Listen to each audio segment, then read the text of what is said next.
Najwa Shihab pernah berkata bahwasannya hidup yang tidak dipertaruhkan tidak akan dimenangkan.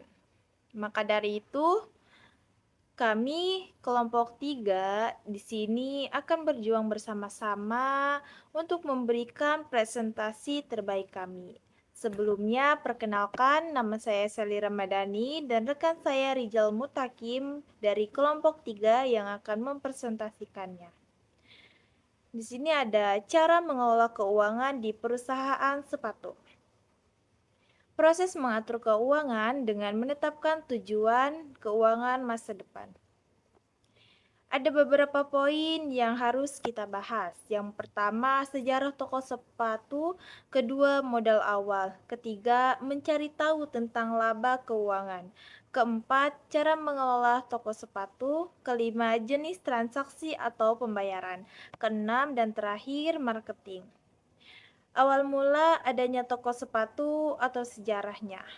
Berdirinya toko sepatu pada tanggal 20 Maret 2015, semuanya berawal dari sejak ia sering ikut saudaranya untuk berjualan di pasar malam. Yaitu berjualan topi, baju, tas, dan lain-lain sebagainya. Pada tahun 2008, seiringnya waktu dia ingin membuka usaha karena dia termotivasi dari saudaranya sendiri. Lalu dia membuka toko sepatu karena dia melihat di sekelilingnya banyak sekali yang menginginkan seperti sendal, sepatu, dan masih banyak lagi dengan modal yang low budget pada waktu itu.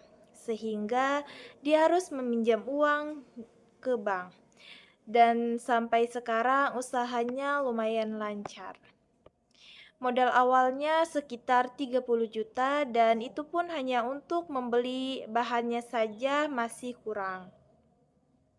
Mungkin hanya mendapatkan 20 sampai 25 sepatu saja. Dari situ, dia berpikir untuk menambahkan modal karena penjualan sepatunya juga lumayan lancar.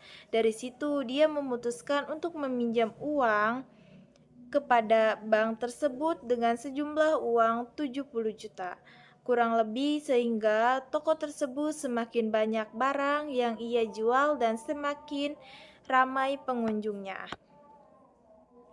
Kerugian atau pendapatan sering disebut dengan laba keuangan.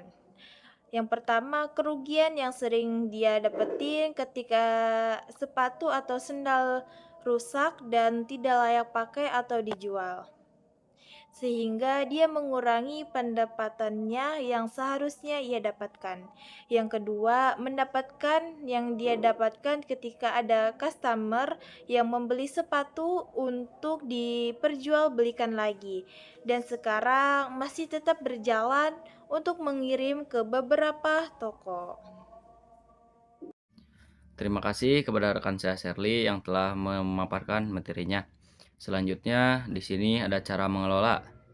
Pertama, tidak membeli sepatu di toko lain sehingga lebih hemat biaya atau dengan cara memproduksi sendiri.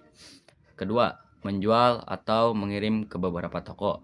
Ketiga, memberikan diskon sehingga ramai pembeli.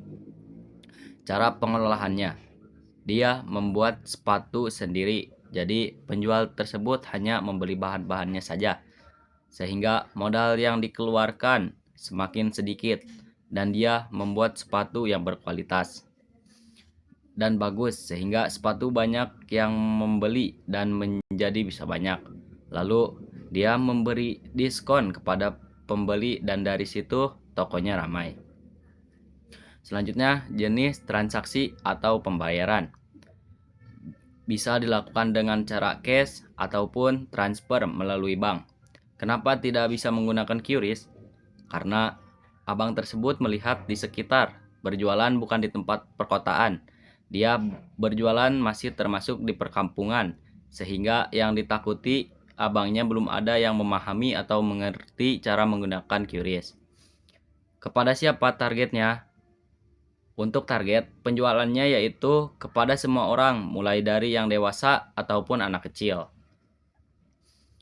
Karena di perusahaan sepatu itu ada banyak atau berbagai jenis sepatu dan merek yang lumayan bagus, seperti adanya sepatu gunung, sepatu lari, sepatu main, masih banyak lagi deh yang lain dan tentunya banyak yang menarik. Apalagi ketika para pelanggan sudah tahu keberadaan perusahaan sepatu itu, pastinya lebih banyak lagi pengunjung ditambah melalui banyaknya diskon besar-besaran sehingga mudah dan banyak pengunjung dan ramai. Selalu di sini ada juga kesimpulan, usaha toko sepatu ini dimulai dari pengalaman berjualan di pasar malam dan akhirnya berdiri pada 20 Maret 2015. Usaha ini dimulai dengan modal kecil lalu berkembang setelah menambah modal dari pinjaman bank. Pengelolaannya dilakukan dengan membuat sepatu sendiri, menjual ke beberapa toko juga, dan memberikan diskon agar menarik pembeli. Meskipun terkadang mengalami kerugian karena barang rusak, usaha ini tetap berjalan dengan baik, dengan produk yang beragam, harga terjangkau, dan pelayanan yang ramah. Toko sepatu ini dapat menarik banyak pelanggan dan terus berkembang.